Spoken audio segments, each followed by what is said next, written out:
I tell them suckers to move. I ain't in the mood. Got me with the crew, let me do what I do. I tell them suckers to poof.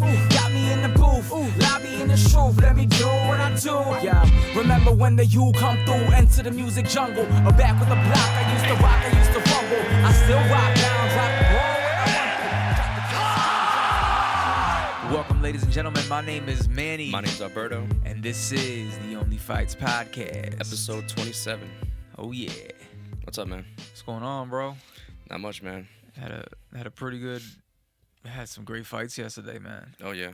Felt good to, have a couple guys over and watch the fights together and shit. Yeah, man.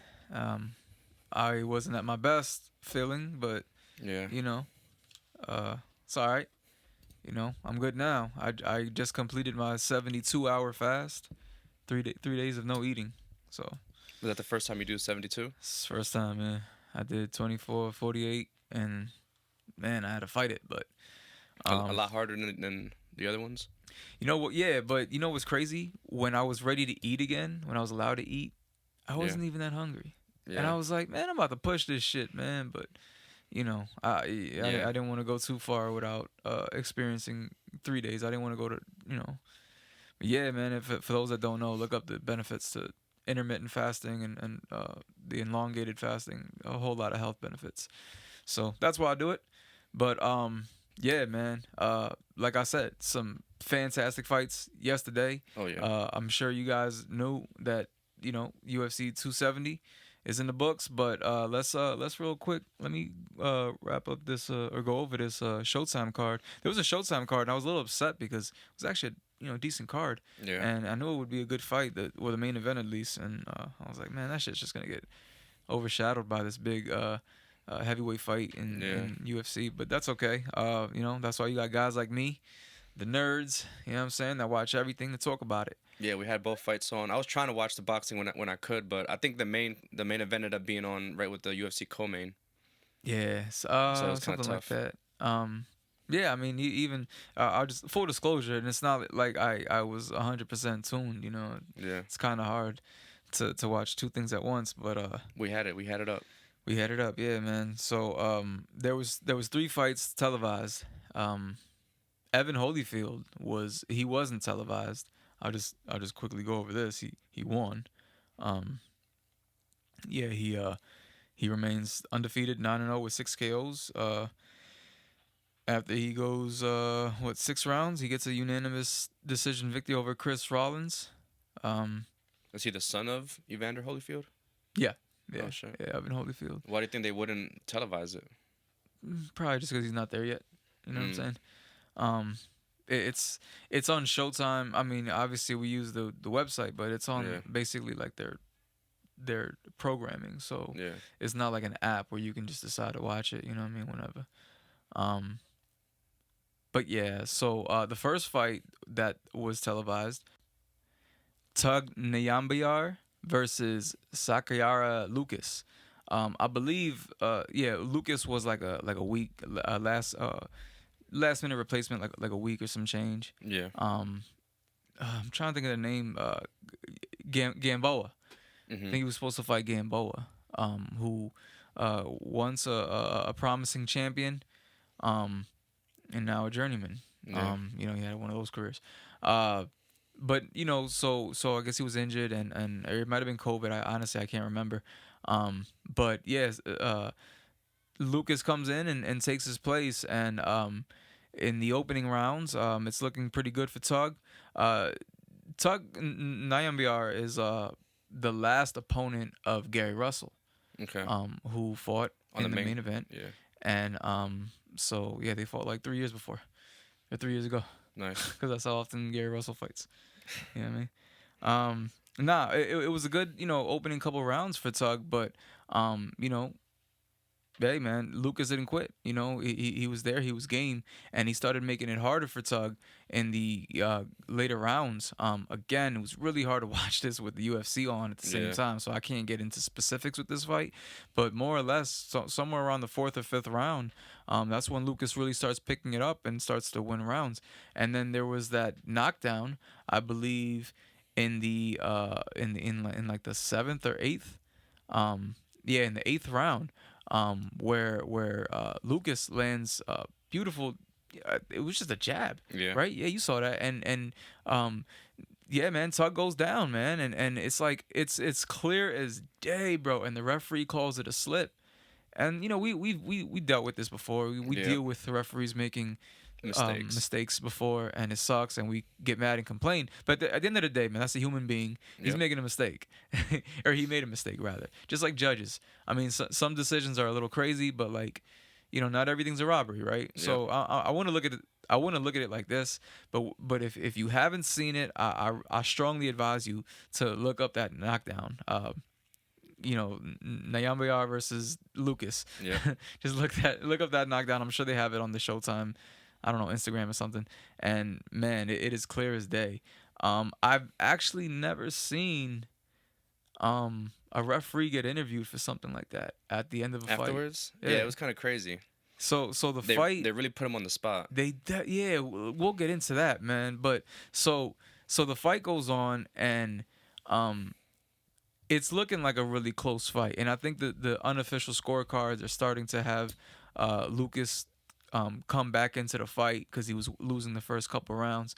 And when they announce the decision, ultimately it ends up a draw. A split decision draw. One judge had it for each fighter, and one judge had it a draw. And from what I seen, that looked like a good call. Both fighters complained and thought that they should have won the fight. Yeah. I think Lucas has a better argument because that should have been called a knockdown. Yeah. And if that was a knockdown, then he would have won. Yep. You know what I'm saying? So after the fight, again, they interview both guys, and both guys are telling their stories saying, nah, I thought I should have won the fight. So maybe it should have been a draw. I don't know. But Jim Gray, he interviews the referee, and the referee's like, I don't know if you saw, he kept wiping his face. He was sweating. He had a towel. He kept like wiping his face. He was sweating his ass off because he's not used to being under that kind of under those kind of lights. You know what I'm saying? And it's funny when they they always try to give the referee praises before the fight when they announce him, and they're like, I forget his name. I should have got his name, but they're like, yeah, he has like 20 years experience, and he's a great referee, and and I mean, he didn't do a bad job officiating. He just had that one moment.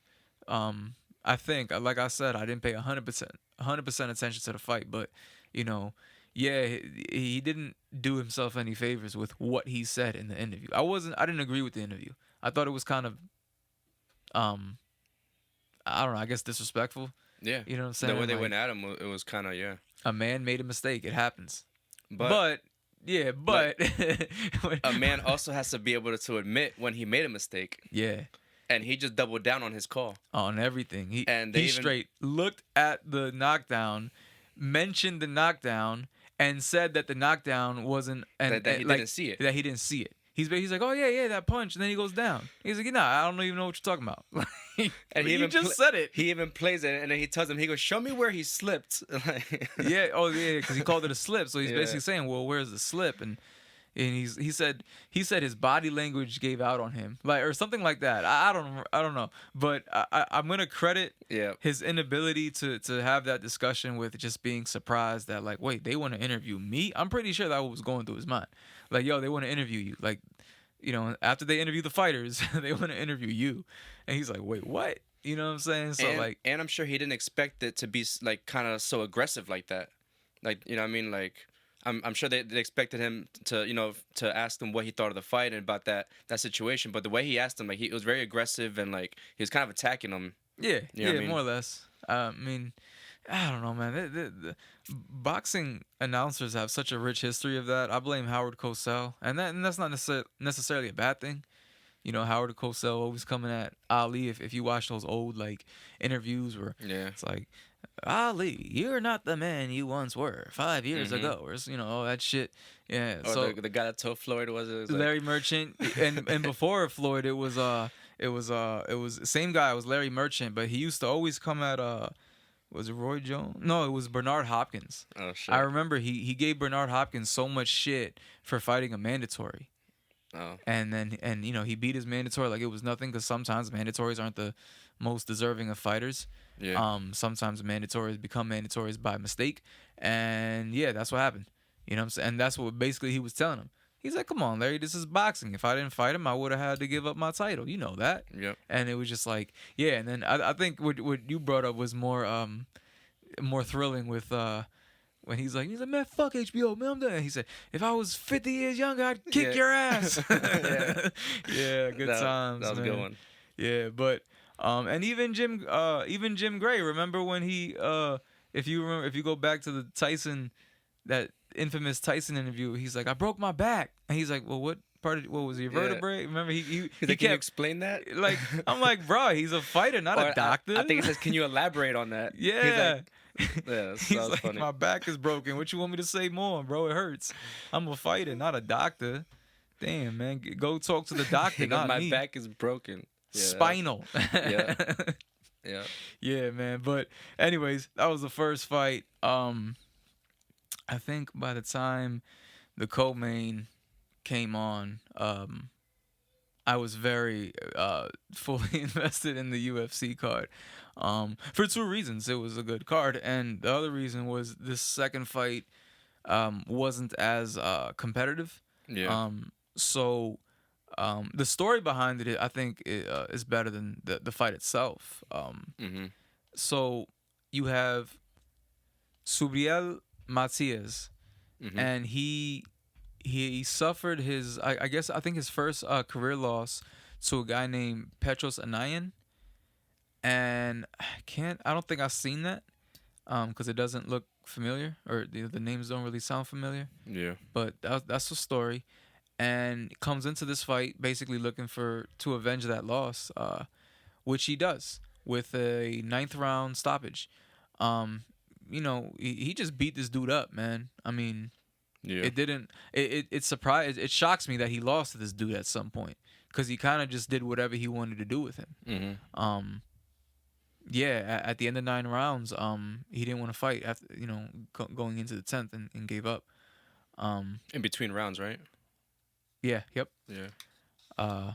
So, and I did see a little bit of that post-fight conference where he said, like, yo, this guy, he's the reason why I couldn't get that world title shot in back 2 years ago or something like that. So basically, I guess this is what he had to overcome to continue with his career, and I guess we'll see where he goes from there, because like I said, wasn't really 100% tuned into this, but checked it out, and pretty much seemed like a one-sided beatdown. So Sobriel Matias with the TKO victory. Avenges the loss. Avenges his loss and improves to 18-1 with all knockouts. He has a 100% knockout ratio. Nice. Pretty good. Actually, I don't know if you could say 100% if you have a loss. I think you need to be undefeated, because technically you didn't knock him out in that fight. You know what I'm saying? But anyways, moving on to the main event, which I thought would be a great fight. Just by the names, Mark Magsayo, he's been knocking guys out left and right. Yeah. Put on a really good show in the undercard of the Manny Pacquiao Ugas fight. Yep. Gary Russell Jr., I joke that, he fights every like 3-4 years. But he really does fight like once. I don't think he fought at all last year. You know what I'm saying? Yeah. And he usually fights like once a year. Sometimes, like once every like year and a half. You know what I'm saying? Like, it's not quite once every 2 years, but it's pretty close. And he didn't fight at all last year. I think he's coming in off of his longest layoff. And he even admitted that he was injured before the fight. Fighters usually wait till after the fight to say that. Yep. And then when fighters do that, they get shitted on. So I think he learned from that and basically said, I'm not going to let this happen. I'm just going to tell you right now. Got a little injury, but I'm still going through with the fight. And he didn't disclose what the injury was? No, but okay. We could tell right away. Not right away, but so let me break this fight down. I'm gonna get a little. This is the fight that I watched. Yeah. 100%. It starts, round one starts, and Gary Russell, trying to establish the jab. He's a boxer, whereas Magsayo's a boxer puncher. So, a lot of walking down from the challenger, and a lot of lateral movement from the champion. Mm-hmm. And a pretty good opening round for the challenger, I would say. I don't know if he won that, but in the second round, he starts to land some nice uppercuts, both up and downstairs, and he definitely won that round. Um, had Gary Russell looking a little tentative. In the third round, Gary Russell would start to open up a little bit more, get his offense going, and I think he took that round. The fourth round, Magsayo would have Gary Russell against the ropes, Mm-hmm. and really do some good offensive work. Um, you know, and when he wasn't on the ropes, he was walking him down. I think he managed to hurt Gary Russell when he was up against the ropes. And though Gary Russell fought back, you know what I'm saying? Like at the end of the round, I still think it was a good round for Magsayo. And after that round, that's when you could see Gary Russell openly complain and rubbing his right shoulder and talking about his right arm and to his corner. to his corner. And even when he hit Magsayo with that arm, and he seemed more hurt than Magsayo was. Damn. So yeah, going into the fifth round, Gary's basically a one-armed fighter, and Magsayo was taking advantage with some mean body shots. A lot of good body work from Magsayo in the fifth round. In the sixth round, there was more body work, but he gets hurt. Gary Russell manages to hurt Magsayo in the sixth round with that left hand, with the only hand that he had available. Yeah. So the seventh round was a slow round. I think both guys just agreed to take it off. Yeah. They, couple of punches thrown here and there. It was probably the slowest round of the fight. It was the slowest round of the fight, not probably. But in the eighth round, that seemed to benefit. In the eighth round, that seemed to benefit Gary Russell more, because he looked a lot better and looked a lot more energized. Whereas Magsayo was still, like how he was in the round before. He was still a little like tentative and not tentative, but just a little lackluster. Yeah. And good eighth round for the champion.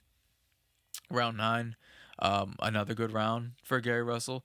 He starts to he's getting on his bicycle and he's moving around a lot, but he's using good lateral movement.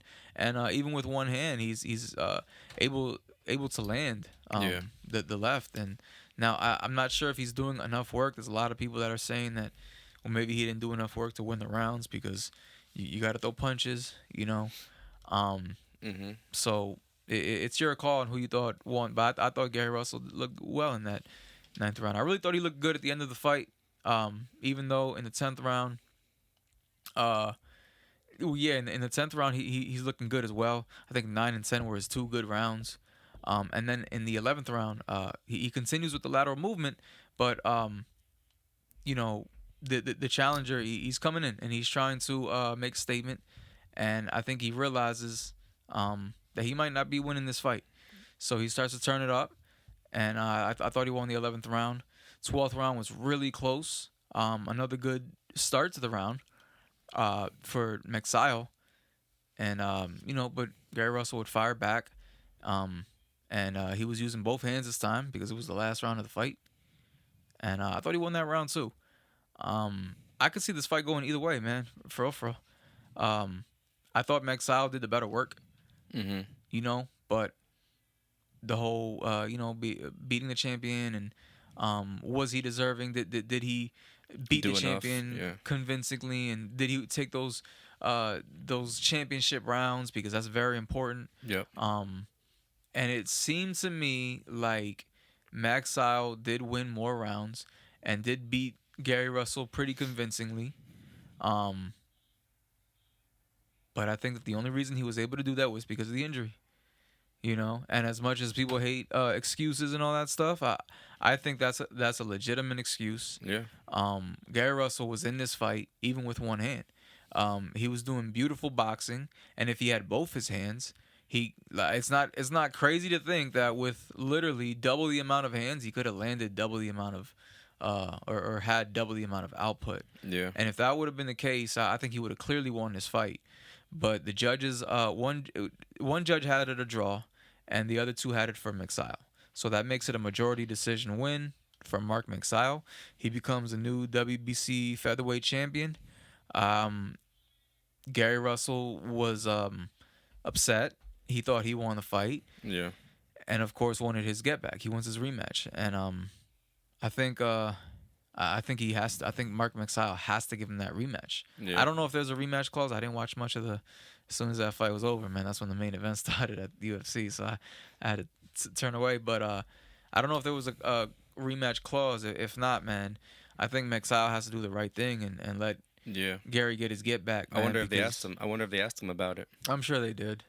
I didn't get a chance to watch all of that, but yeah, man, the featherweight division is pretty lit, man. You know, that's another champion in the division.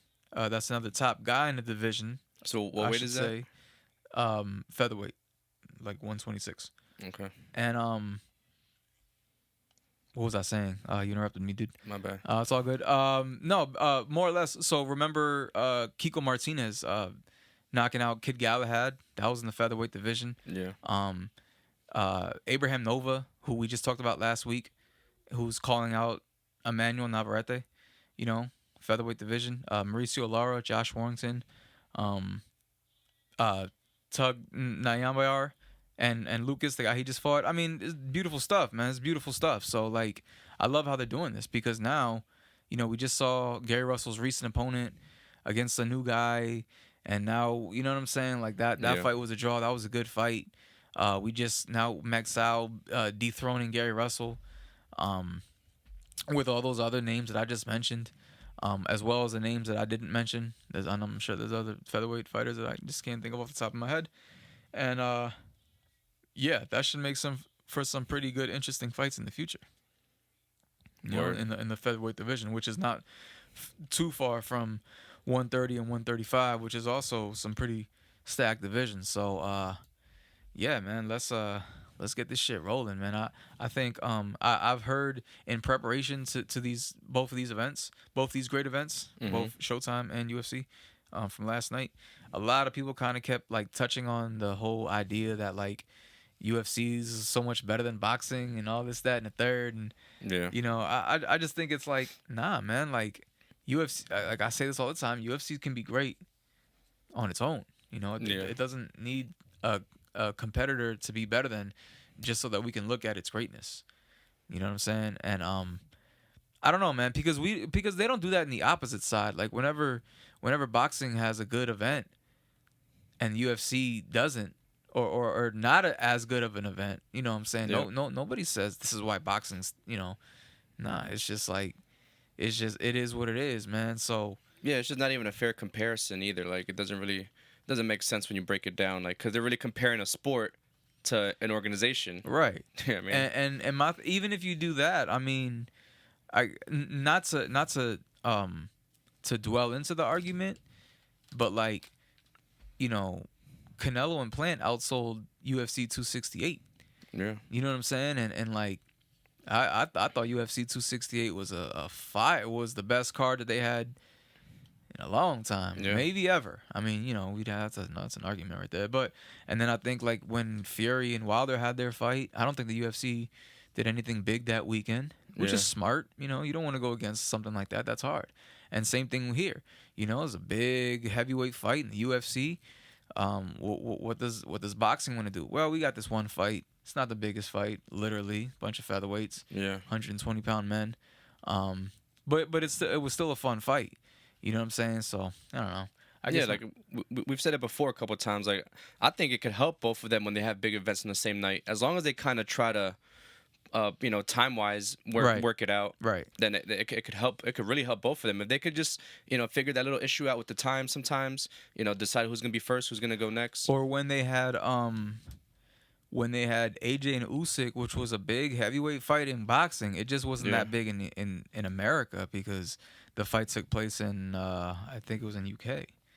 But if you were in America, no matter where you were, that fight happened in the UK, whereas I think UFC, I think that was the same night of the I forget what it was. it was in the summertime.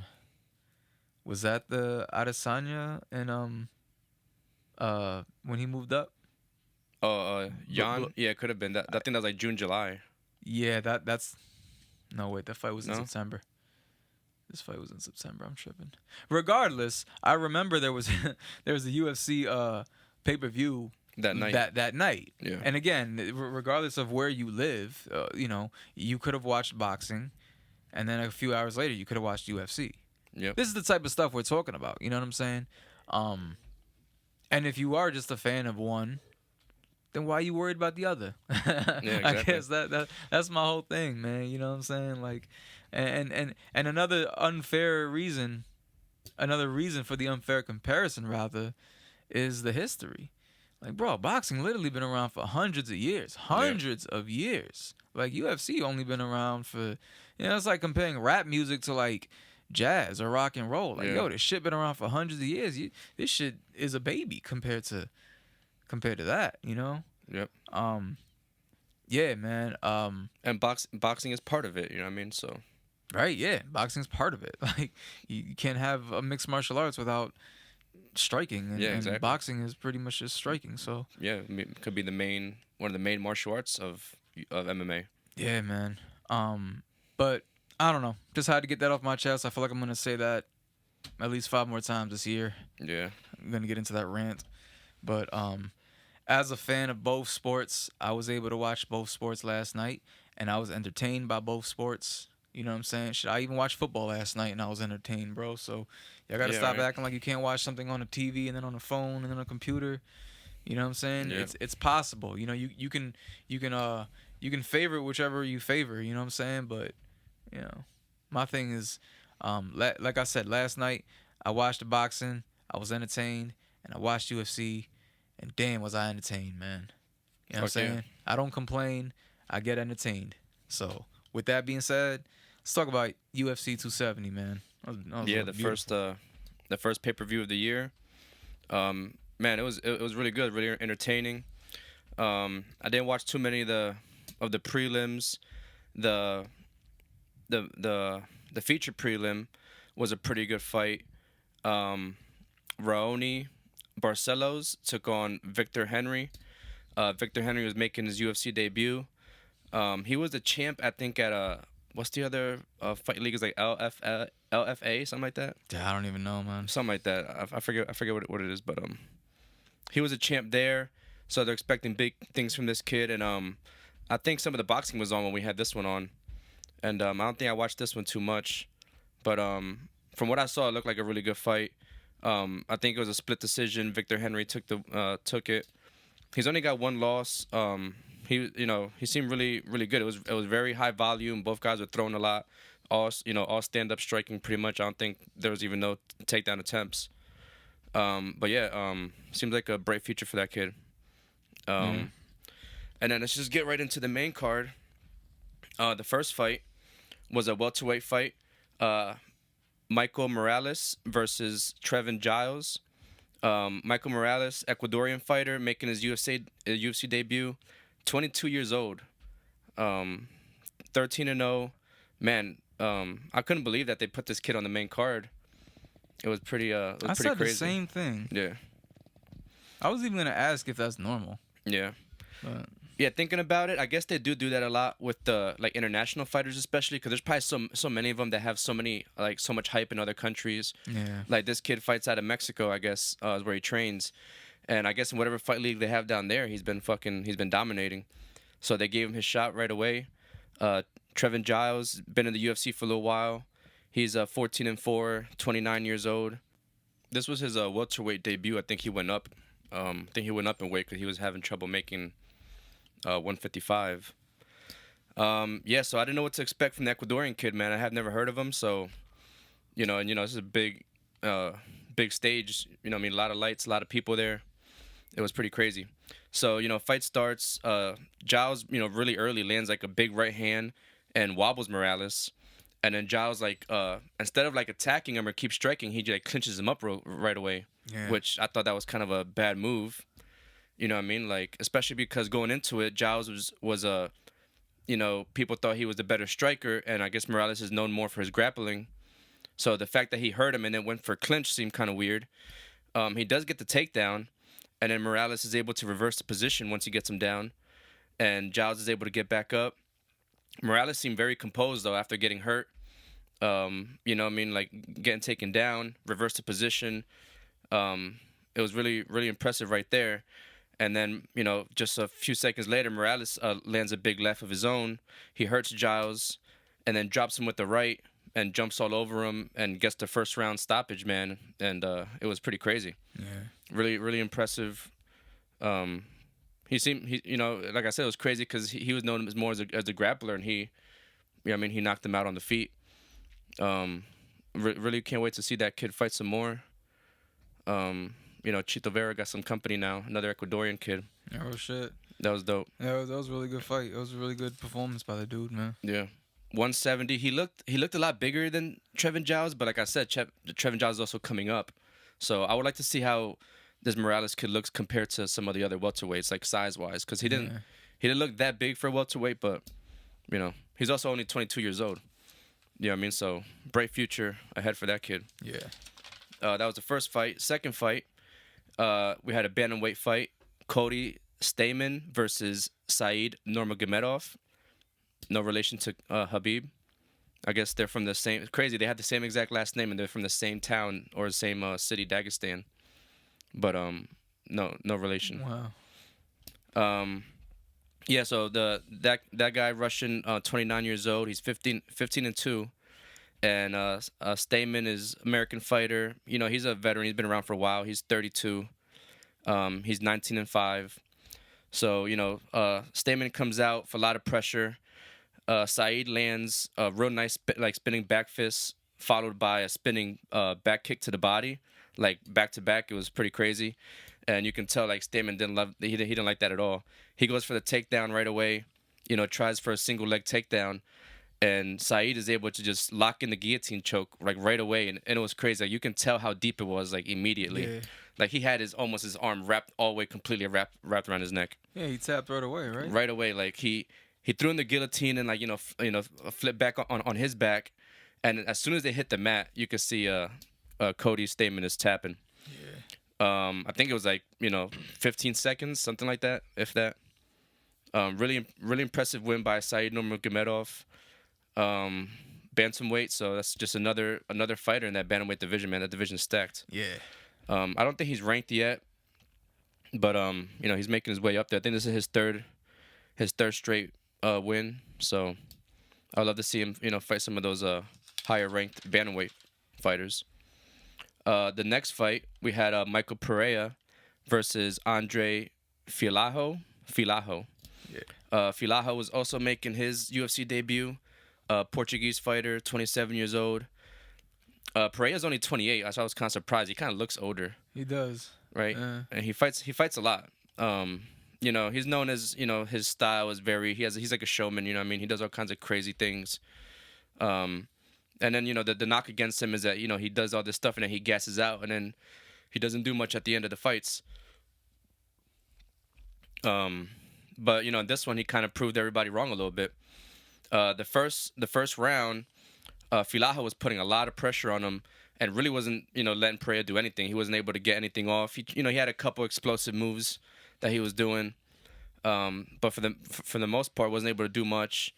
Filaho really, was touching him up a little bit in the first round, and it didn't look good for Perea. It looked like, he was gonna look like the same thing was gonna happen. Like he was gonna gas out and not even really get a chance to pull anything off. And then the second round, Perea comes back and is able, to control distance a little bit better and starts touching him up. And I would say that he hurt him definitely a couple times, but what I don't understand, like Perea, every time he hurts somebody with a punch, he throws a flying knee. And I'm just like, why are you doing that? You know what I mean? Like, it makes no sense to me. Like, I mean, I understand it looks cool. Like, he wants to get like that big highlight reel knockout. Yeah. But he does that. I feel like he does that every time, and it pisses me off watching it. It's like he, just keep punching him. He's gonna go down, and he'll throw a flying knee, and the other, he'll miss, and the other guy will clinch him or something. And that's pretty much what happened. But it was very impressive that he was able to come out and win the second and third round. Yeah. And he got the unanimous decision win. You could tell he definitely worked in the gas tank. He had, he was still doing some of the explosive moves at the end, but like I said, man, he gotta just keep punching people when he's hurting them instead of throwing those knees. Right. Out here trying to be can't think of his name. Masvidal, Jorge Masvidal, yeah. Yeah, that was crazy. But yeah, so that was that fight. Then the next fight was a co-main. This was definitely fight of the night. It was a really good fight. The flyweight trilogy, 125. Brandon Moreno, the champ, first defense against Deiveson Figueiredo. Brandon Moreno was the first Mexican champ, 28 years old actually, and he's 19-6. And Figueiredo's Brazilian, 34, 21-2. Man, it was a really good fight. I'm not really I'm not super into the whole scoring thing. So like those rounds are so hard to score. Yeah, like man. I can't tell you who won what round. I can just tell you the numbers pretty much. And so let's just get into it. Figueiredo gets the win by decision. Yeah, I got him right here. So yeah, I mean, if you look at the takedowns, well, then again, man, he went for 11 takedowns and only got 2. Yeah. And whereas Moreno went for 2 and got 1. Yeah. So better percentage, just less. And the strikes. Yeah, the striking is definitely the big difference, I would say. Yeah, you think so? I mean, what do you see? Like right here, it says total strikes. 10. Okay, 26. But 10 total strikes, like more for Moreno. Yeah. Yeah, I guess it landed. Yeah. Thrown almost 100. So, yeah. Yeah, I guess it depends on how you look at it. Do you look at the percentage? Do you look at the landed? Yeah. I don't know, but the big difference obviously is the knockdowns. The knockdowns, right? Figueiredo had 3 knockdowns, and Moreno didn't have any. He also had 2 takedowns to Moreno's 1. But again, if you're going off percentages, Moreno only went for 2 takedowns, giving him a 50% ratio versus Figueiredo going for it 11 times and only getting it twice, giving him an 18%. Yeah. You know what? And again, I'm coming at this with strictly boxing knowledge, so this may mean absolutely nothing. Yeah. But I never look at percentages. I look at who did the more work. And really, when I think back to the fight, just using my memory, I really do feel like Moreno did do more of the work. But if I'm looking at these numbers, man, I'm kind of okay with the decision, man. Yeah. I'm completely okay with the decision. With that whole thing that you have to beat the champ. Yeah, I mean, I don't really agree with that. That too. I don't really agree with that, but I mean, he knocked him down 3 times and it was bad. He had him hurt.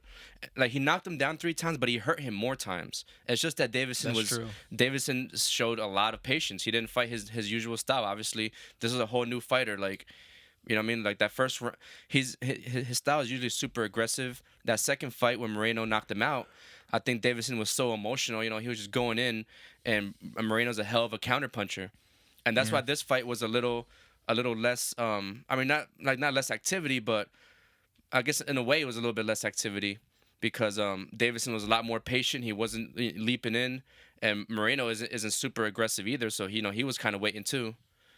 I don't know, man. It was a hell of a fight, and Figueiredo just didn't like when he hurt Brandon those couple times. He didn't pounce on him. He kind of waited. He was chewing up his leg for sure. Yeah. For sure, Moreno's leg was fucking killing him at the end. The low calf kicks were on point, and he looked like Henry Cejudo when he came out. Even his style, like his stance, was just like fucking Henry has in the beginning of his fights.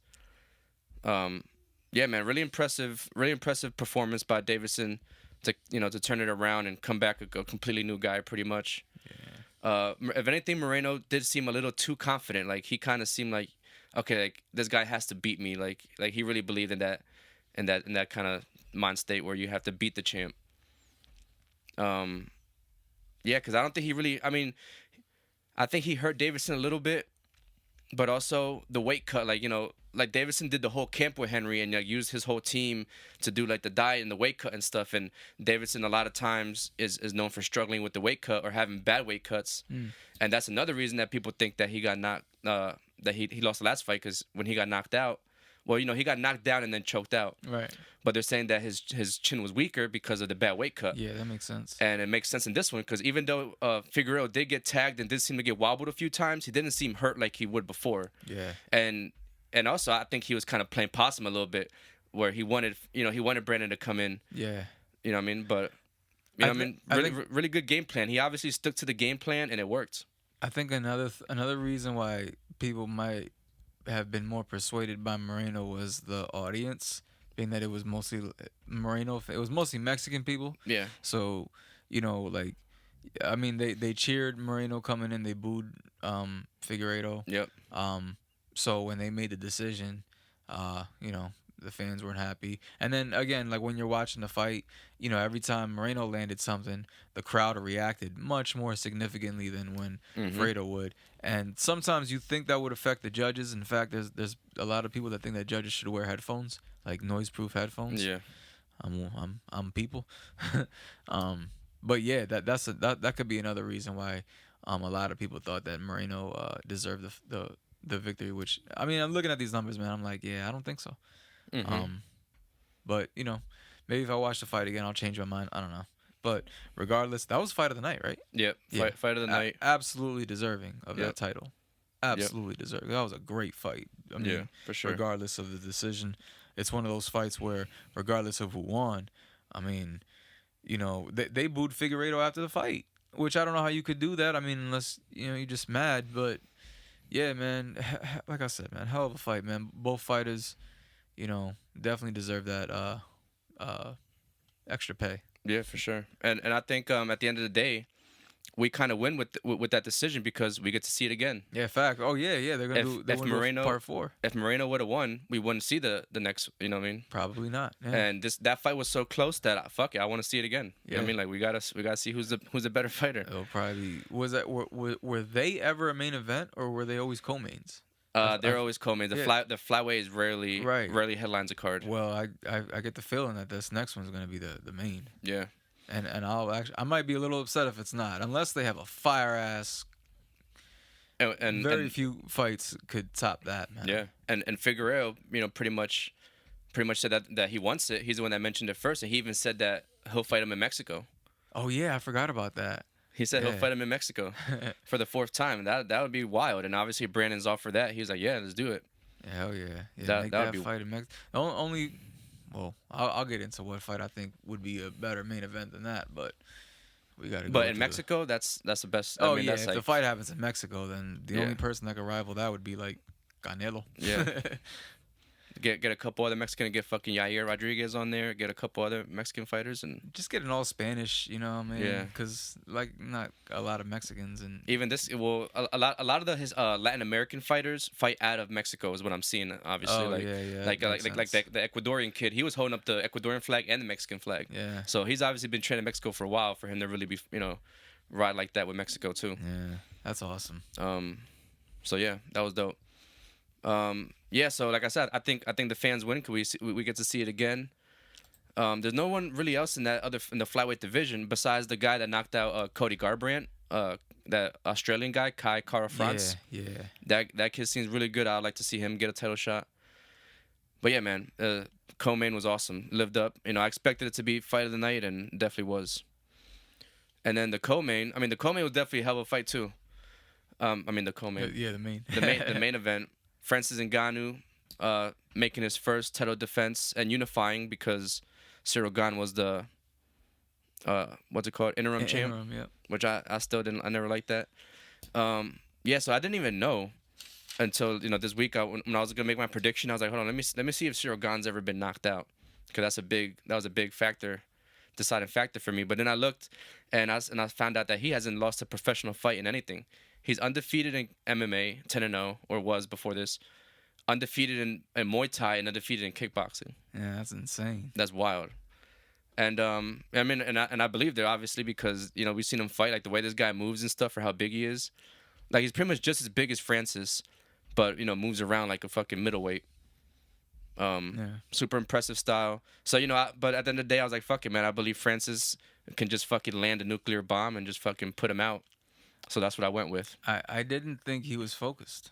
Yeah. I just said, I literally, like, on my personal pages, I was like, everybody was asking me, I said, I got the guy who's focused. Yeah. And I didn't even tell them who it was.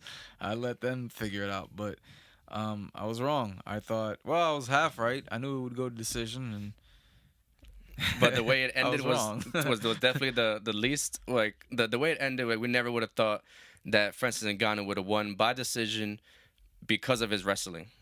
Like, that was like the last thing I think anybody thought what would happen. Is wrestling the right word for this, man? Yeah, it's kind of just like power, right? Like, yeah, dude, because everything he was doing did not look technically like. I mean, I'm not into wrestling. Obviously, I'm the boxing guy, but yeah. But you definitely can't teach strength. Again, I refer to this guy as Wilder so many, or like a UFC MMA version of Wilder. Yeah. And it's just like Wilder. We're like, dude, Wilder doesn't know how to traditionally box. Like for when he was a 10-time defending world boxing champion, heavyweight boxing champion. Yeah. That man didn't even know how to box, but he knew how to knock you to freak out. Yep. And I'm watching Ngannou last night, and that's what I'm thinking about. I'm like, yo, it doesn't even look like he's doing this correctly. I think he's just so, I thought about this too. It's kind of like trying to take out a screw mm-hmm. with a screwdriver or anything, and you take it out, and then at some point you can stop using the screwdriver and then just use your fingers and unscrew it. You know what I'm saying? You can't do it from, if the screw is tightly in there. Yep. Unless you have some crazy power in your fingers. And that's kind of what this guy reminds. This guy reminds me of somebody who can just go up and just take out a screw off the wall without using the screwdriver. Just with his fingers, just using that strength to turn it. He probably just pull that shit out. or just pull it out, which is even more impressive. Yeah, because like I said, they're obviously the same size. But they also, obviously, Francis was way stronger. Way stronger, man. That's insane, bro. That's scary. So Francis comes out, and he's wearing knee pads. And then DC, doing the commentary, mentions that there was a rumor going around, I guess, that Francis was dealing with a knee injury. Mm. And so, right away, I was like, damn, that's not good. You know what I mean? Right. That fucking sucks. And explains why he wasn't moving around so much. Not that Ngannou is a super fucking, that he moves around a whole lot. Obviously, nothing like Cyril Gane, but he definitely looked a lot more like Derek Lewis type in this fight, where he was literally just like slowly taking baby steps forward, and that was really it. Wasn't really moving at all. Like when Francis fought Stipe, he looked really good movement wise. Like right. He was moving around a little more, throwing jabs a little more. And this one, like you said, he kind of just looked like he was just winging that right hand like every once in a while, and it didn't look pretty when he missed. Like. It didn't look good, but man, so the first 2 rounds, Gane takes him easy, definitely going his way. Yeah. You know what I mean? Like Francis is able to pressure him a little bit the first round, and and kind of not let him get set and not let him move around so much. But Gane definitely takes the first round. Yeah, after 2 rounds, man, I was like confident that my prediction was gonna come. I'm like, oh yeah, I got this. Yeah, I'm gonna look smart after this. Yep. So especially that second round, he really got comfortable. Really was bouncing around. It's really nice when he gets in that flow. Like he's bouncing with his hands low. It looks like a Wonder Boy. You know what I mean? Wonder Boy's a fucking a welterweight, and that's what he looks like. Like he's bouncing around sideways stance. He looked real cocky too. His face expression and everything. He looked like, yeah, I got this. Like I said, hands down, throwing punches from the hip. Like really impressive. It looked good. It didn't look good for Francis. And then the third round comes. And Cyril Gane throws a kick. Francis catches the kick, and Francis literally just picks him up off the ground and body slams him on the fucking mat. And everybody was like, "Holy shit!" Like that was some WWE shit. Yeah, literally. Like That was WWE. Like when you see a 300-pound man pick up another 300-pound man, lift him up in the air, and then just throw him on the ground. Obviously, that one man is letting him do that. But that's almost what it looked like. It almost looked like he was letting him do it. It's how easy it was. I don't think he was letting him do it, bro. I think he had no choice. And then just like threw all his weight right on top of him. Like again, scary, bro. That is a scary thing to see, bro. That was very crazy. So I was like, holy shit, that was wild. And then we're like, all right, that was kind of unexpected. And then Francis is holding him down, you know, like goes right into like side control, and is holding him pretty good. You know what I mean? But you know, wasn't doing much damage. Really wasn't doing any damage at all. But you know, was holding him down and doing well holding him down. Like you can tell that he knew that if he would open up and start throwing punches, Gane would get up pretty easy. And Gane was, you know, doing all the right positions, all the right movement to try to get up. And Ngannou really knew what he knew. He looked like he really knew what he was doing. Like he looked like he knew how to keep him down. He knew what he was gonna try to do to get up, and was able to use his strength mainly. You know what I mean? Use his strength and basic technique pretty much to keep him down. It goes to show what you can do when you have that much strength and just learn a little technique. Because in the first Stipe fight, Francis got taken down by Stipe, and you can tell that. It looked like that was the first time that Francis ever was on his back in his life. Like he didn't know how to do anything. Like basic things like scooting your hips and like putting your feet on their hips to try to push them off and stuff. Like basic things he wasn't doing at all. He was just laying there, not doing anything, not even trying to fight the hands or anything. So in that second Stipe fight, when Stipe went for a takedown and he showed like just super basic takedown defense, everybody was like, holy shit, that was super impressive. And then in this one, it was like the next level now. Now he's like kind of being offensive with it and being able to keep him down and control him. Really, really impressive, man. And that was pretty much how the next 3 rounds went. And he pretty much had any kind of takedown he wanted. Like with his strength and that, like, you know, simple technique, he was able to get fucking single leg takedowns, double legs. He even had the one where he had his arm kind of behind his back, and I don't know how he did him. He like flipped him over. Yeah, well, I thought he was about to go for like a little weird, like an arm bar. Yeah. And if he would have went for he would have broke his arm, bro. Yeah. The way he had his hand behind his back like that, and with the strength that he possesses, he probably would have broke his arm without trying, man. And it was really his strength. Francis' strength was the whole thing, because Gane had him in like 2 submissions. Remember after the one takedown, he catches Francis in a Kimura, which looks like it was as deep as you can get it, pretty much. Like, yeah. And Francis just literally powered out of it, just like fucking put his hand, back, straight up, just completely muscled out of it. And then the same thing on another one. What was it? A leg lock he had. The ankle lock. Yeah. He had him in an ankle lock, fully locked in, like foot in the armpit and fucking cranking it down. And Francis didn't even seem fazed by it. Bro. He was like, dude, you're going to have to fucking break my knee if you're going to. He said in the interview he literally didn't feel anything. Yeah. Like he said, and it's kind of like, yo, I don't believe that shit. But I believe him. Yeah. Like I wouldn't believe anybody who said that, except I believe him. Yeah, man. He just seemed like. Yeah, I was like, he's definitely not going to tap. He's going to have to fucking take his knee off. But, yeah, and then he pretty much muscles out of that one somehow. And just has his way with him, man. And, you know, in the last 3 rounds, just takes him down and controls him. Now, he didn't do too much damage, but that's because, you know, and I think that was on purpose. It wasn't because I don't think it was because he was too tired or anything. Because Francis showed, I mean, he looked tired. You know, after the second round, he pretty much looked tired the whole fight. But, man, his strength was there the whole time. Yeah, so. I think once he started to take him down, and basically once things started to go his way, I think he was mentally exhausted. Yeah. So once things started to go his way, you know, that mental exhaustion will go away, bro, because it's like now that adrenaline is kicking in. Well, the adrenaline's been kicking in since round 1, but now you got things going your way. Now you know you're in a better state of mind now. You know what I'm saying? Like.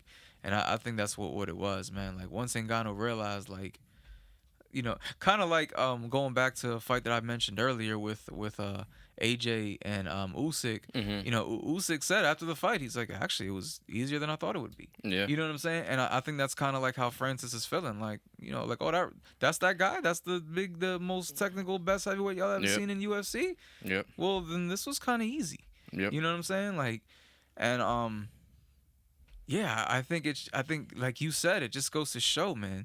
When you learn technique, even if you don't have the best technique, but you got that power, and you know how to use it, Yep. You know what I'm saying? And the same could work in the opposite. You know, you don't have to have the most power if you have the good technique and you know how to use it. You know, Floyd Mayweather. I mean, I know I'm bringing up another sport, but you know, y'all want to talk like it's the same thing, so it's the same thing.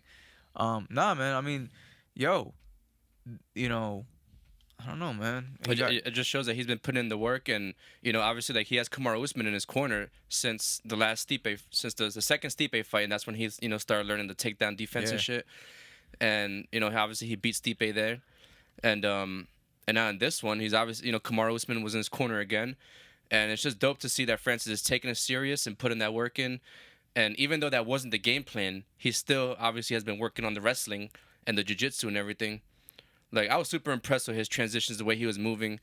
I think Gane did take him down once in the last round, and then he was on top of him, and Francis did like a full reversal and flipped him over and got on top of him. Like I was like, that shit was mind blowing to me. So yeah, man, a lot of great improvements by Ngannou. And then after the fight, a lot of more interesting shit started happening. Yeah, you reading the tweets? I'm reading the tweets right now. What happened?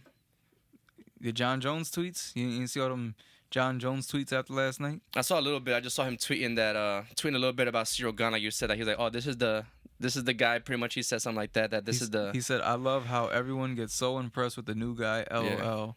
Then he said, LOL. Shit, I may just enjoy retirement. Yeah, because I was thinking about that. Like, John Jones, obviously, he said that he was gonna be watching this fight very closely, and I think John Jones is known for that too. He like studies tape very well on his opponents and like really studies them and learns them very well.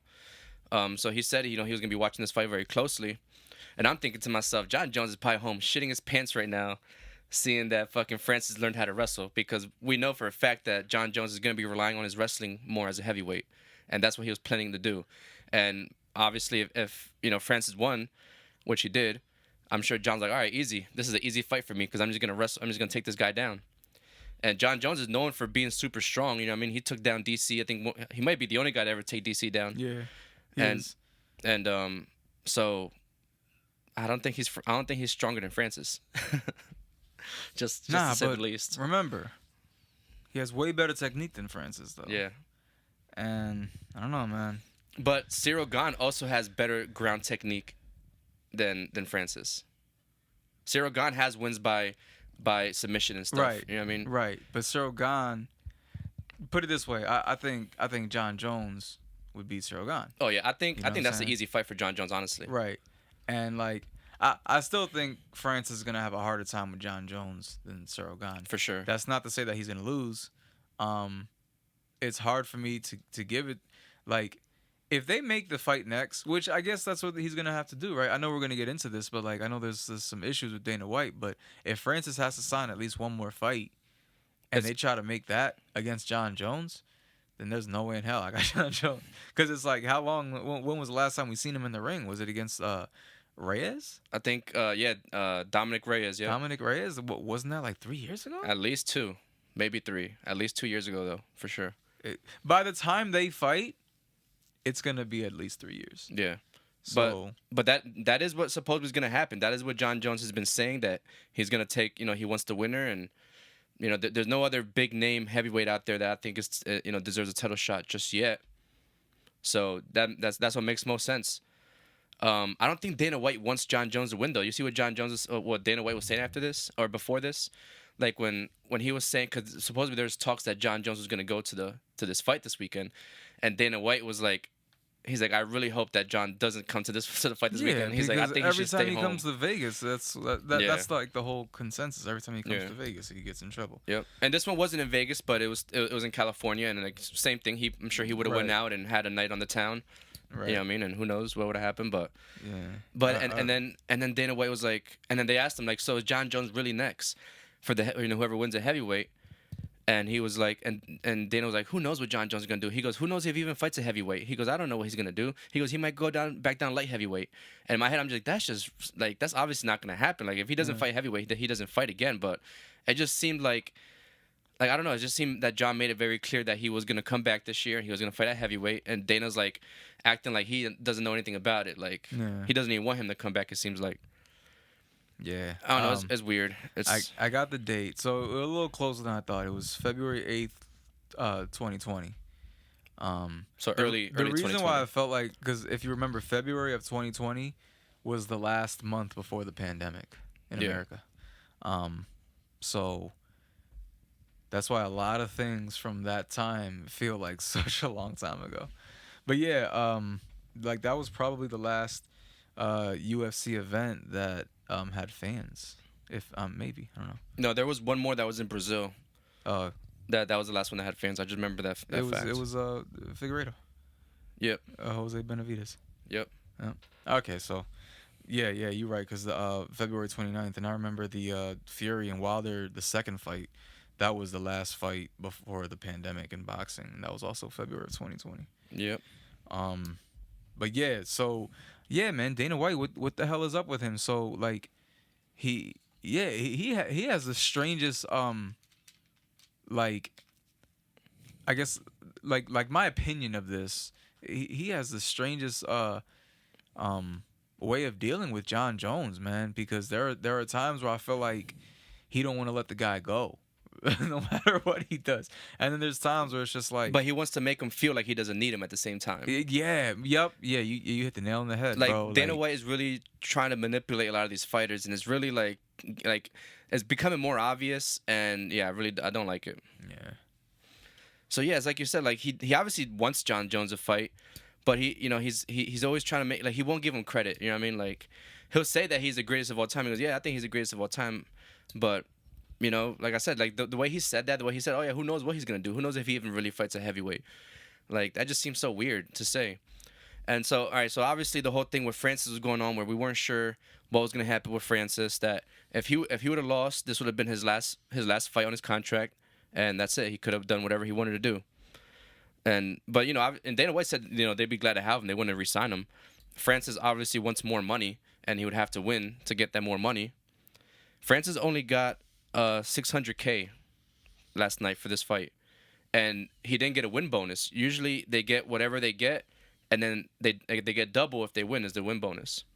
And that's how usually, like, they'll make $1 million, like the heavyweights. They'll get $500K, and then if they win, they get a mil because they get the bonus. But I don't know why. Like, I don't know shit about the contracts, but I just know he got $600K, no bonus, and Cyril Gane got $500K. Just a show. Wow. So Francis only got $100K more. Really weird. And then I saw this other little fun fact that said the total pay for the fighters last night was only $2 million. And that's $1 million right there just with Francis and Gane. So yeah. So there's only $1 million to be split up between all the other fighters on the main card, I guess. In the main card. Okay. Yeah. All right. That makes me sleep a little bit better, because I was like, wow, you talking about the prelims too and the early. I mean, even that, man. See, well, even the Ecuadorian kid, I looked it up. The Ecuadorian kid made $20,000, but he got paid 10 to show, and then 10 because he won. So he walked away with 20. He walked away with 7. By the time he pays his trainers and team and everything, lawyers, everything, man. He probably has to pay for his own hotel, man. Like, travel and all that shit, man. Come on, man. That's ridiculous, bro. Stop making me want to side with fucking Jake Paul, bro. Stop doing that, bro.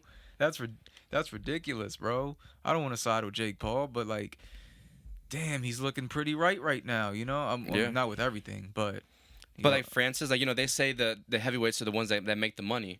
Right. You would think he would have got at least $1 million for the fight last night. Yeah. Like, I mean, I get it though. Like, at the end of the day, like when you said that, Canelo outsold the pay-per-view that night. I'm not surprised, because even though Ngannou's, we love to watch him fight and shit. I know he's not a big pay-per-view draw. Like, at the end of the day, I don't know what it is, but the UFCs aren't doing crazy crazy pay-per-view numbers unless it's Conor or like Jorge Masvidal, really. Yeah. That's really the two biggest draws right now. Even Izzy, is one of the greatest fighters ever, but he's not I'm sure he does okay, but I don't think he does as big numbers as Conor or Masvidal. Yeah, man. It just goes to show, man.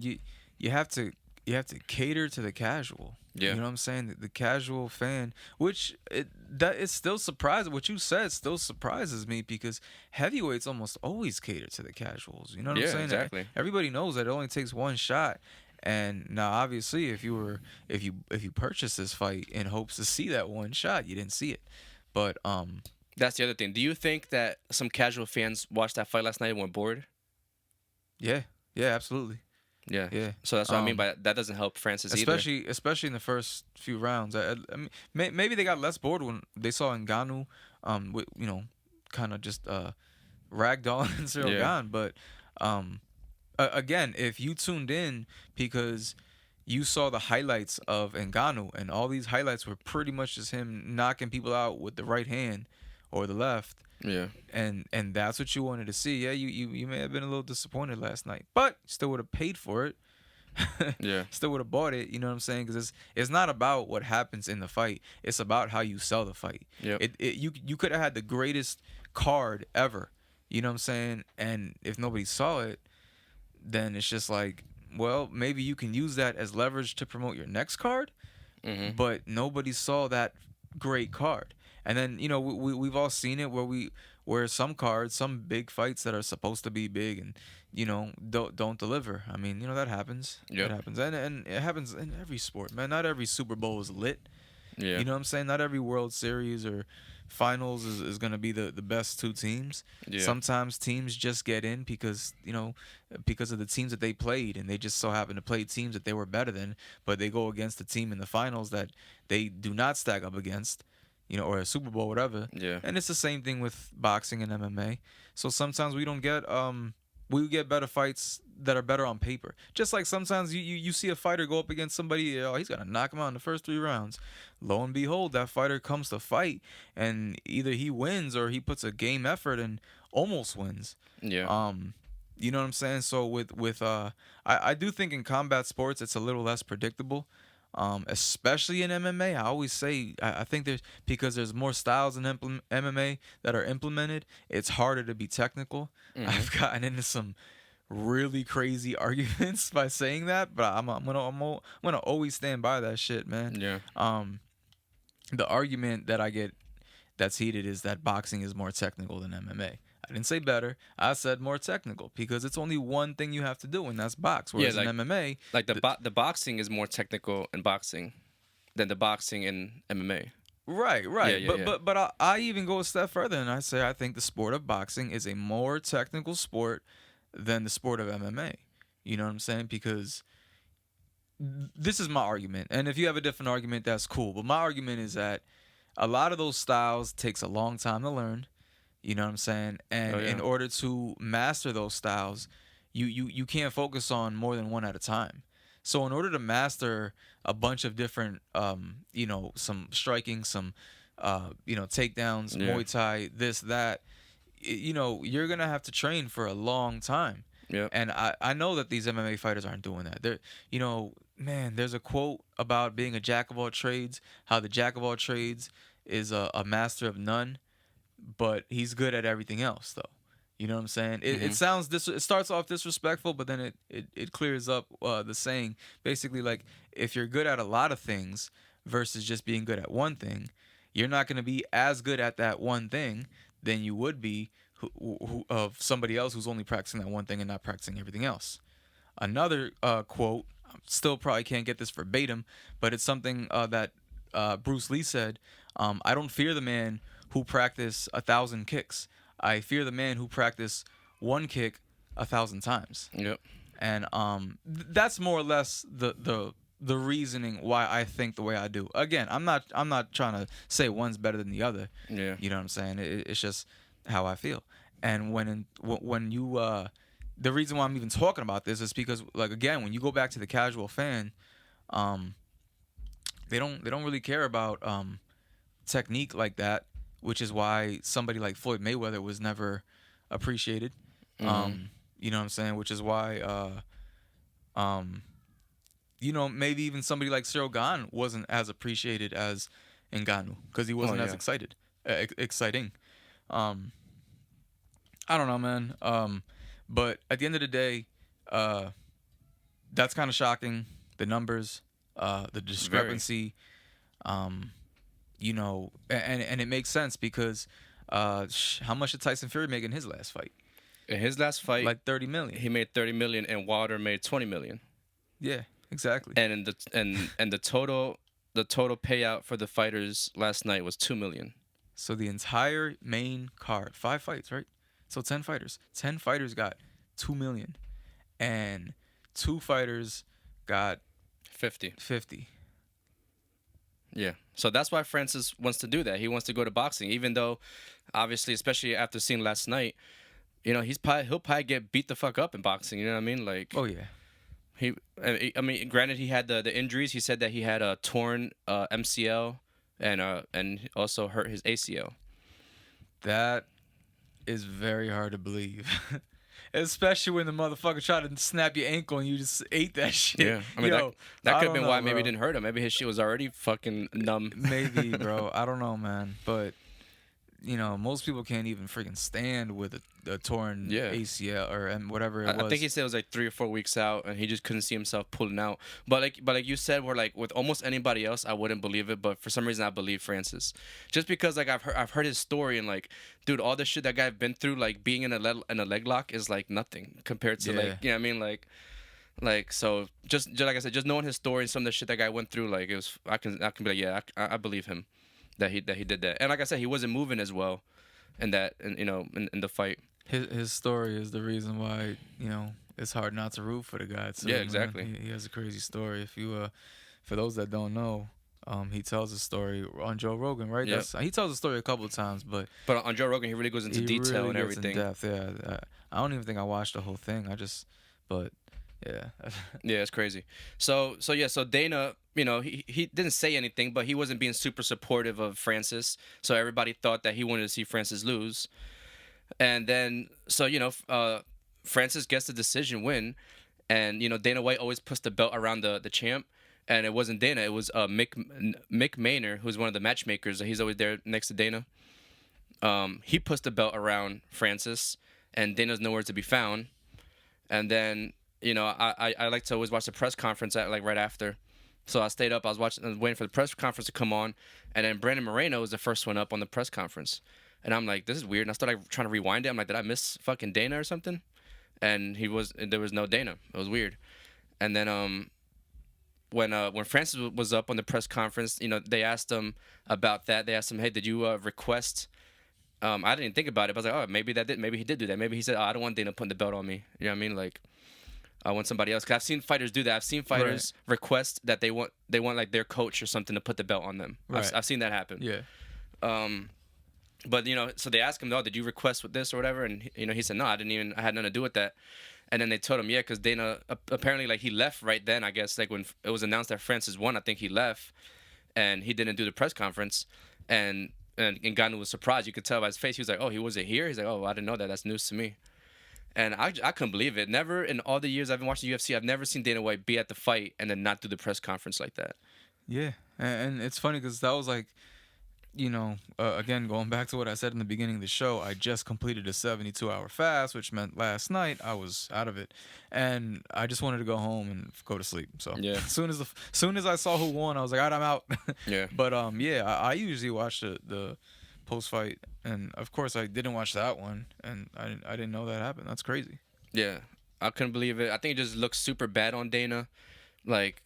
And I was surprised just because Dana usually, you know, he'll take the questions, like he may be an asshole in his answer or whatever, but he doesn't seem to like avoid the media ever. You know what I mean? Like, he seems to have a pretty good way of trolling the trolls, exactly, as he probably thinks about it. Yep. Yeah. So that was just really surprising to me, man. I was like, that seems to say a lot. Like, it seems to pretty much confirm that he didn't want Francis to win. He doesn't know what Francis, you know, future holds. He's gonna have to pay him more. Yeah, I don't know. It looked really bad, and I couldn't believe it. So I'm interested to see what develops. I'm sure this week we'll find out what the hell happened. I mean, part of me wants to give him the benefit of the doubt and be like, hey, maybe something happened. Maybe, I don't know. You know what I mean? Emergency. He had to go. Who knows? But he has to hurry up and say something. Yeah, because now, if he waits too long, it's just gonna sound like an excuse. And obviously, those were gonna be the questions that were gonna come. And Francis didn't even see, he didn't even seem to want to like jump out the window and say that, oh yeah, he was going to boxing. Like, you know what I mean? Like he said, he's been obviously putting a lot of work in MMA, and he wants to continue. He wants to continue fighting in MMA, but I'm sure he just wants to get paid more. And I'm sure Dana's pissed because he knows that John Jones fight is gonna have to be next.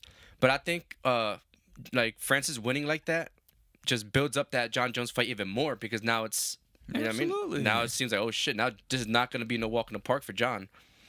I don't think John's stronger. John obviously is getting really big, and he's putting on a lot of weight, and I'm sure he's going to come in huge. I still think we got to see what he looks like at heavyweight first, man. Oh yeah.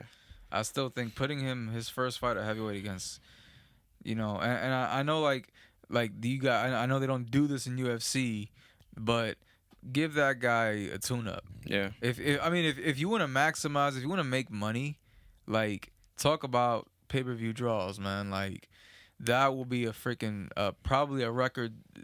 Okay, this is how you can probably break a record with that pay-per-view. Bring John Jones back. Let him fight somebody with a credible name, but somebody who he could easily beat. I don't know the heavyweights off the top of the head right now. Maybe you could help me with this. Maybe a Derek Lewis. Yeah, you know what I'm saying? A Derek Lewis or I would say Stipe, but even Stipe, that would be kind of a tough fight. Yeah. Actually, I don't know. He might ragdoll Stipe. Because he's older and stuff. Or get one of these light heavyweight guys to move up and fight him. You know what I'm saying? And that was supposed to be his plan. Like when John Jones first said he was gonna go to heavyweight, he said he wanted a tune-up fight at heavyweight, or not tune-up fight, but at least one fight before that, or he had also mentioned even a catchweight fight, like at 200, like, well, he fight 205, so 230 or something in between. Something where John Jones can have a bit of resistance, but still look good. Get that good-looking win, maybe a nice knockout, maybe a nice submission, or maybe just a one-sided decision. Yeah. Get his stock back up. Get people talking about him. Have him show us something that could look troubling for Francis Ngannou, and boom, boom. I mean, you're right there. All you gotta do now is just make that fight, and now everybody's gonna be interested, and then sell the fuck out of it. Yeah, and like we said, John Jones' last couple performances weren't the most convincing. You know what I mean? He didn't look the best. Yeah. And yeah, I don't know, man. It's gonna be, like I said, that watching Francis' performance instantly fucking switched my mind, like, about that. It's gonna be a tough fight for John. Yeah, for sure. But yeah, man, that's pretty much it for that, right? You have anything else on that? I just couldn't believe it. I couldn't believe that Dana left like that. Yeah, I was, even while you were talking, I was looking up his Twitter, and I was looking up to see if there was any statements being made. Yeah. And I don't know why I got this. Yeah, man, great card, great card on Showtime. Great boxing card, just a fantastic card by UFC. Shout out to them. Shout out to Dana White, even though we were just kind of shitting on him. Yeah. But I definitely think there's gonna have to be a big change. As much as Dana doesn't want to, and everything, he wants to stand his ground. I think there's just gonna have to be a big change. Yeah. Because now everybody's becoming more aware of it. People, I feel like very quickly Dana went from the good guy to the bad guy. You know what I mean? Like, yeah, I don't know. It's kind of always on the bad guy side of my book, but I respect him though. I think I said that in another episode where I was like, hey man, look, I can look at you like you're a POS and still respect you, for what you've accomplished, and that's kind of where I stand with that guy. But yeah, well, I guess we'll see what happens. But hey, again, not to jump on the Jake Paul bandwagon, but if that motherfucker don't start tweeting, he got a beautiful opportunity right now to just start talking shit. I know that's what I would do. Yeah, for sure. I should look in. He probably already did, man. He should have never responded to that kid, because you're not gonna out troll him. You know what I mean? Like, like you said, Dana's pretty good at trolling back and stuff, but you're not gonna win it. You're not gonna win with that kid. Especially at Dana's age, bro. You don't have the heart pressure to be. And doing that for real, and it doesn't matter, because no matter what happens, the people are just gonna see what Jake Paul said. I mean, a lot of people aren't gonna see what Dana's saying. You're playing the young man's game, brother. Yeah, exactly. And Jake Paul can literally go on and make this video and just lie the whole time, and people think it's it's funny and everything, but you know what I mean, and people take everything he said as facts. Yeah, it's crazy. Well, yeah. Anyways, well, like I said, we'll see what happens. So next, is this next week? No, this will be another 2 weeks from now. There is some boxing next week. You have Rob Consal taking on Xavier Martinez on ESPN Plus. Decent fight in the junior lightweight division. Also you have Nico Aliwash. We mentioned him a bunch of times. Pink Tyson, Tiger Johnson. Okay, so some pretty. So it's more or less a prospect show. Mm-hmm. Next week, Sergio, yeah, on ESPN Plus. Sergio Martinez is fighting next week in Spain. Sergio Martinez is like in his fucking 50s, bro. That's crazy. And on the undercard, there's a boxer named Brandon Moreno. I wonder if he's Mexican. Probably. Well, it's in Spain. I don't know, but definitely not the same. That'd be some shit if it was the same guy. Yeah, right. But the week after that, because we're not gonna focus on that too much. The week after that, we got a pay-per-view event, the return of Keith One-Time Thurman. Sometimes, right? Keith sometimes Thurman. Keith once upon a time. Taking on Mario Barrios. Good fight. Mario Barrios making his welterweight debut. He was a 140 pounder at 5'11". Taller than Errol Spence, taller than Bud Crawford, taller than pretty much all the welterweights. Yeah, very tall. And certainly taller than Keith Thurman. I don't know, man. I don't think a lot of people think that this is like a bullshit pay-per-view because they think that Keith Thurman is just gonna run through this guy. Yeah. But Keith Thurman's last fight was against Pacquiao. Mm-hmm. A long time ago, and he lost. And the fight before that was Josecito Lopez, who's also on this card, by the way, against Abel Ramos. Nice. And if you remember, he did dominate that fight, but he got hurt in like the 7th or 8th round. Mm-hmm. And there was a lot of people that said you could have stopped that fight. The amount of punishment he took in that round, the referee could have easily stopped that fight. Nobody would have said a thing, except maybe a few, Keith Thurman fans. But Luis Neri, I think he lost in his last fight. So I think this is his little comeback fight. Carlos Castro, good fight. And Fernando Vargas is on this card. Either a 60-year-old boxer is going to be on this card, or that's Fernando Vargas Jr. Because there's no way that's the same Fernando Vargas that fought Trinidad. Yeah. 4-round fight. Yeah, that's the young bull. What else we got here? Oh, it looks like Fox has 2 pay-per-views. Well, it's one pay-per-view, but they're gonna air it on 2 different because they're gonna have a card during the day. Mm-hmm. So one's gonna be free and one's gonna be pay-per-view. I think you have to buy both of them. Like buy one and you're buying them both. I think that's how that works. I definitely ain't gonna buy them both. If that's how. But on that same day, because during the day I'm gonna be watching Chris Eubanks Jr. taking on Liam Williams.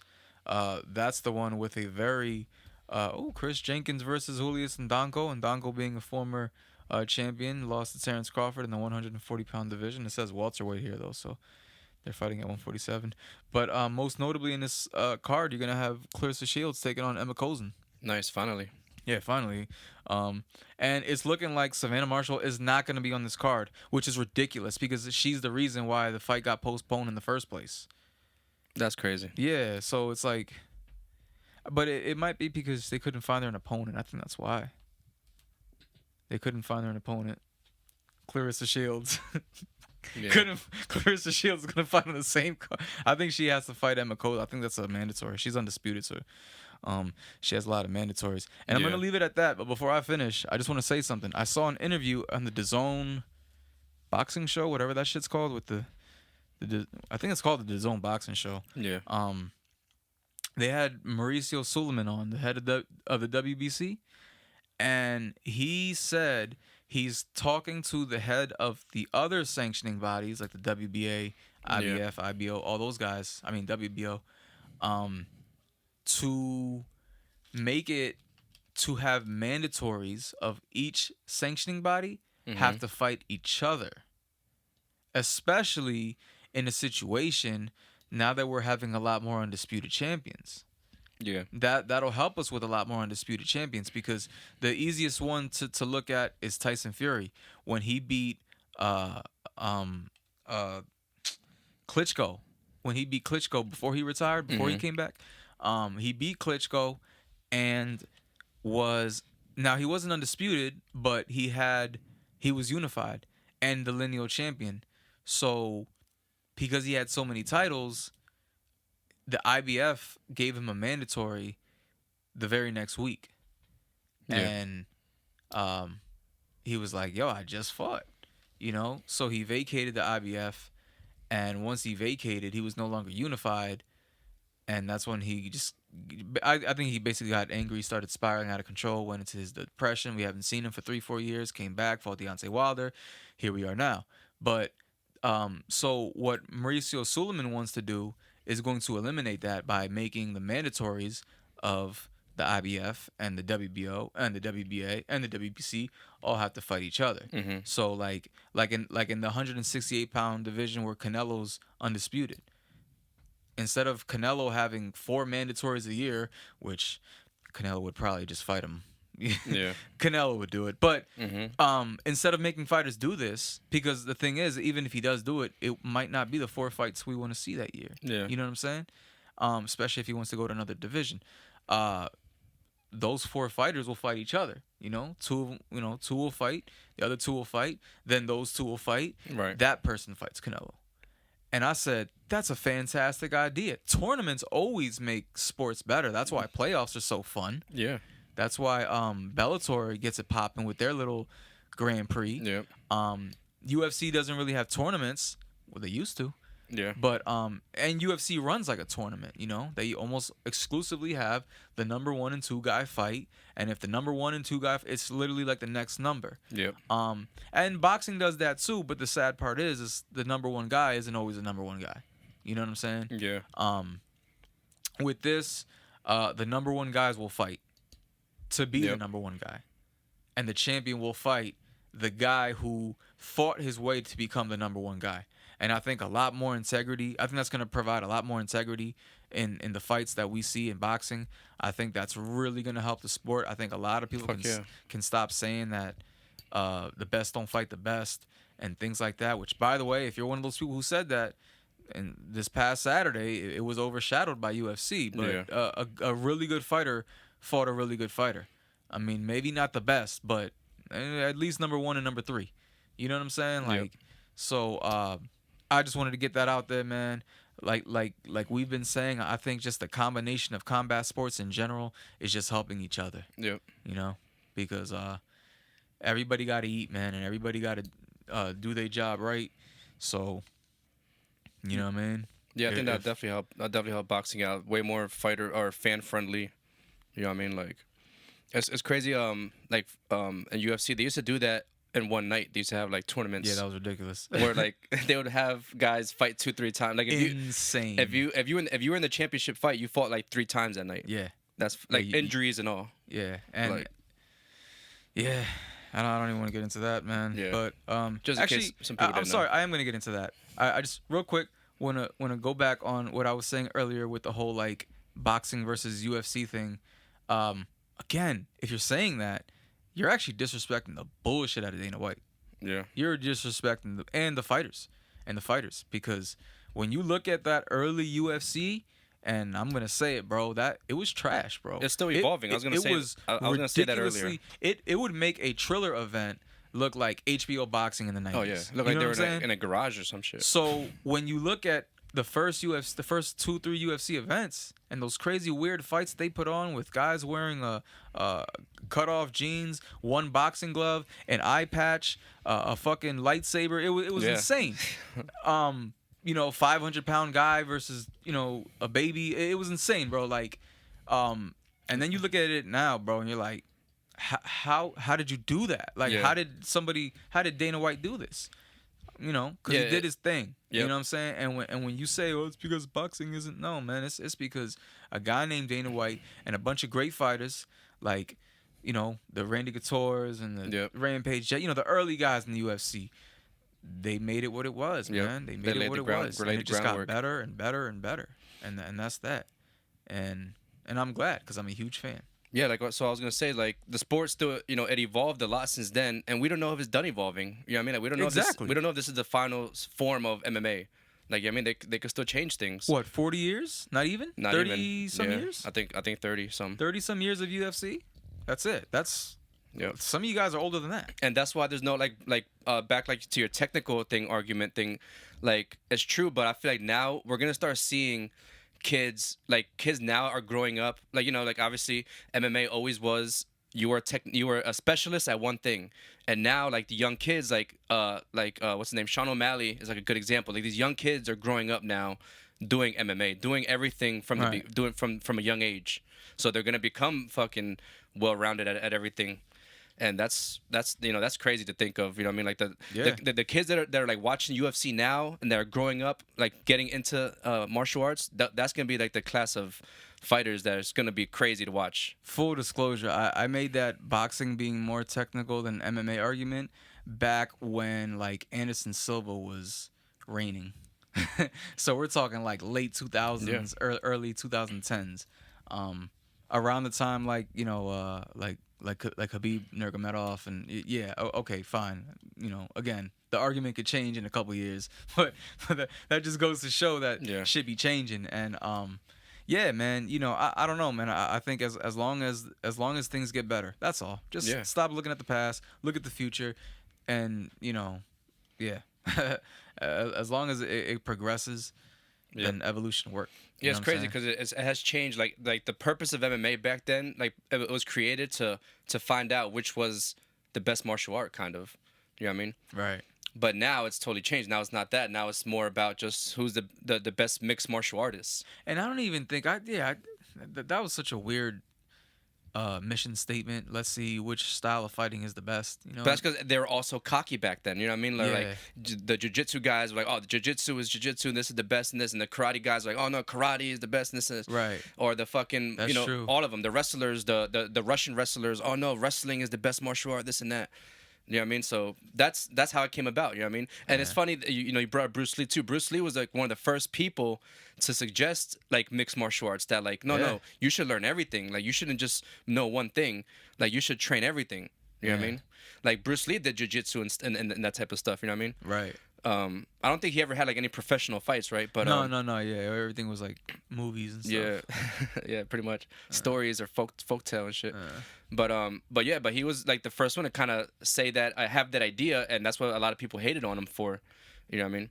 Yeah. Because he was training people in multiple different disciplines, and that was fucking so forbidden and frowned upon because everybody wanted to prove what was their best thing. Yeah. Like, I love hearing those stories about I watched the fucking this Gracie documentary thing, and it's fucking crazy. Like, the stories, like, when they came to the U.S. and they had, like, a gym in California, like, all these other, like, people, like boxers or like wrestlers or like karate guys would go to their gym, like on some movie shit, like you said, and just challenge them like right there. And that's when like Rickson Gracie was like the man, and he would just fucking pretty much ragdoll everybody. Yeah. You know what I mean? But the way that they would tell the stories, like these all these fucking, like they said the one time was like sumo guys, like if these fucking big ass 4 sumo guys come into the gym and pretty much challenge them like on the spot. And they fucking had like a match right there, and Rickson fucking like dominates this like big ass fucking sumo guy.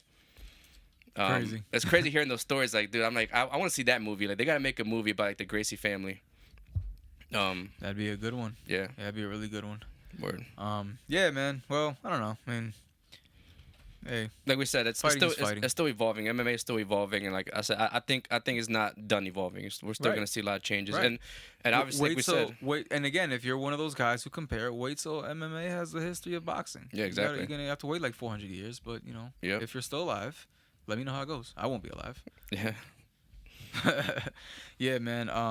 But that's cool, man. Like, and I think, I don't know, man. Maybe I just get tied up too much into the narrative, because that's all that is. It's a narrative that some people like to chime in on, just like politics. And just like politics, I should just ignore that shit. Yeah, right. But you know, it is what it is. Yeah, but what we got next week? We got anything next week for like UFC or MMA stuff? Next week I don't think there's anything. No UFC next week. The following week, February 5th, we got a fight night with Jack Hermanson taking on Sean Strickland in a fight night main event, 5 rounds, middleweight fight. That should be a good fight, man. Sean Strickland has been around for a while, but I feel like just recently he's been putting together a lot of good wins. Jack Hermanson kind of already went through that. I feel like he was putting together a lot of wins and then just took a couple losses.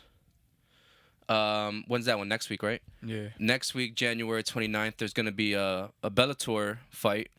Ryan Bader versus... How do you say that guy's name? I don't even know. Modosky? I'm guessing that's a heavyweight fight? Yeah, it's just like this past weekend. It's a heavyweight champion versus interim heavyweight champion. Okay, because I know that... Because I believe Ryan Bader was... At one point, he had both the belts. He had the heavyweight... He was a heavyweight champ and the light heavyweight champ. Oh, Valentin Modosky. I've seen him before. Yeah, he's going to win. He's the one... I think he beat Ryan Bader already, right? Didn't he take the heavyweight belt from him? Did he? I believe he took it from him, and now he's fighting him again. That's probably why I remember him from then. Yeah. Yeah, 'cause I think... And I think Ryan Bader also lost the light heavyweight title. But yeah, that's going to be on Showtime. Bellator this weekend, so that that's some MMA to watch. It was probably Roy Nelson that I saw. Yeah, because I like watching Roy Nelson fight. He's Roy still Nelson, fighting? Holy shit! Well, he was in Bellator. I think he still is.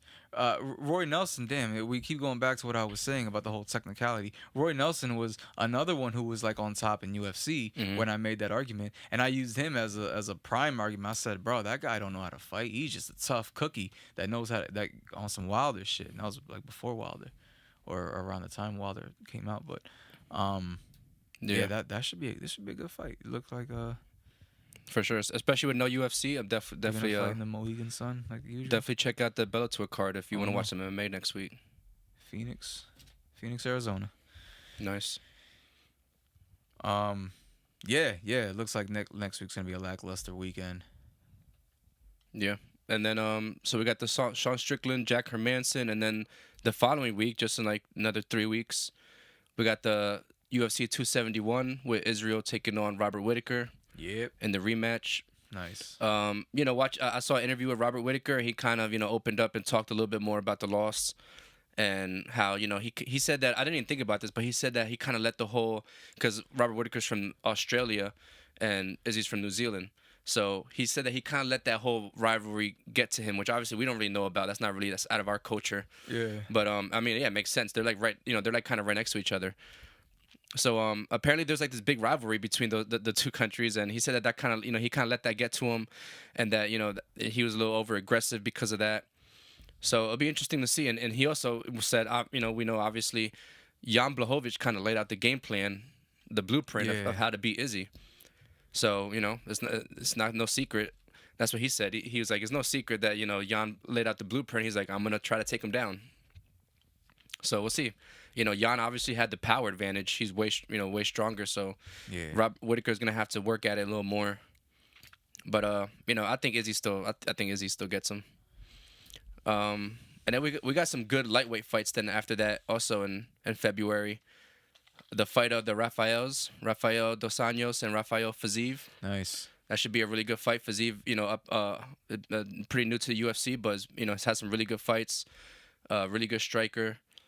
That should be a good fight. And then the week after that, I really can't wait for this one. Benil Dariush and Islam Makhachev. I think we're gonna find out a lot with that fight. I think the winner of that fight is gonna be champ. Eventually. That's a good free fight right there. Yeah, that's gonna be a really good fight. They could have easily just slid that as the third fight of a pay-per-view. Yeah, that's a great main event right there for free. Fuck yeah. And then also just announced yesterday, right before the UFC card started, Glover Teixeira gonna be making his first title defense against Yuri Prochaska. That's gonna be a really good fight. I'm kind of nervous for Glover. I mean, I know I don't doubt him because obviously he's a veteran. He's tough as nails. But that young guy Yuri, man, is a fucking problem. Yeah. That guy, waited he did it right, just like Izzy kind of, where they waited to get to the UFC when they were ready, and now this I think he's only had three fights in the UFC, and now he's getting a title shot, and definitely deserves it. His last fight, he knocked out Dominic Reyes with like a crazy spinning elbow, fucking vicious knockout. So that's why I'm kind of, this guy's striking is crazy, super aggressive. I'm a little nervous for Teixeira, but we'll see what happens. So that one's gonna be UFC 274, May 7th, and then the rumor is that Teixeira's gonna headline in the UFC, the main event. Well, the rumor is that this card is gonna be in Brazil, and they're working on Charles Oliveira versus Justin Gaethje as well on that card in Brazil. So that would obviously. So that would probably be the main event, and then Glover Teixeira would probably be the co-main. But that'd be awesome in Brazil. Both, Glover Teixeira is Brazilian and Charles Oliveira is Brazilian. That'd be huge. That'd be a hell of a card too. Those two fights. Yeah. Oh yeah. That'd be awesome.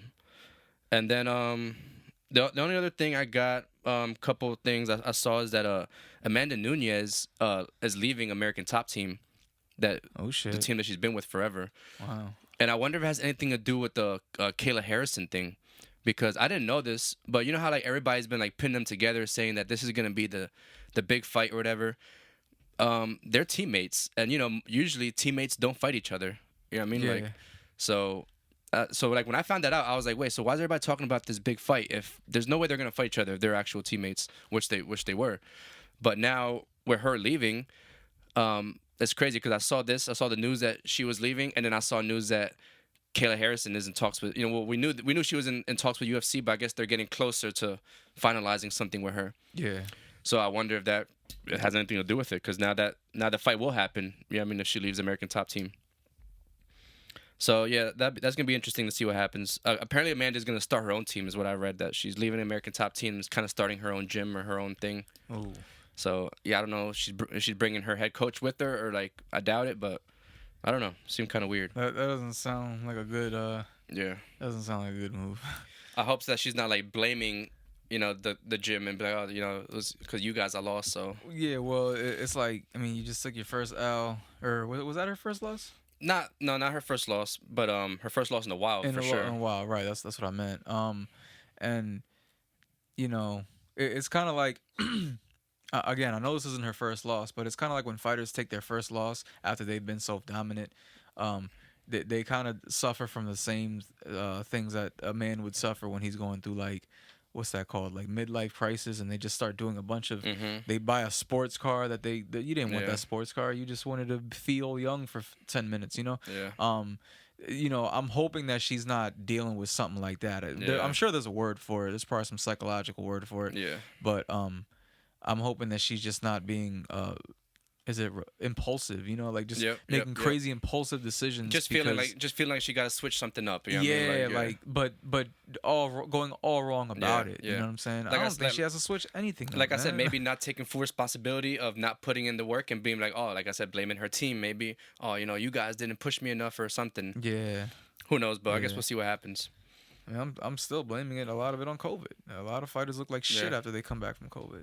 That's true, especially stamina. You know what I mean? And I'm sure fighters, especially, they're so tough. They don't want to admit shit like that. That like, oh, this, COVID got my stamina down, or more fatigue or something. But who knows? Yeah, man. I think that's all I got for fights. You know what I want to talk about too a little bit? See what you thought about this. I'm sure you've heard about the metaverse and like all this shit going on. Have you heard about this? The metaverse is like the Facebook shit. Well, Facebook has their version of it, but there's gonna be like this whole thing, a virtual reality world, basically, right? And I don't know if you know this, but you can buy like the Oculus, that like the headset thing where you could play the virtual reality games, the boxing and stuff. Right. Well, so I don't know exactly how it works, but with the Oculus, you could also enter the metaverse, and they have this thing where you can go to like if there's let's say like a football game or a basketball game, like I know they're doing it with basketball already, where like if there's a live basketball game, you could put the Oculus on and go to the game, and you could watch the game as if you're courtside. You feel like you're courtside. You're watching the live game. I've seen that before. So I saw Dana White say that they're working on making the fights available in the metaverse, where like you could put the Oculus on. You gotta be vaccinated to go to the metaverse. That's a good question. You might have to be fucking vaccinated, or maybe show a negative test. Yeah, maybe. But I think that'd be fucking crazy. Like, you get to put the headset on, and you basically get to sit wherever you want. Because I don't necessarily think, especially for UFC, that ringside or octagon side is probably the best view.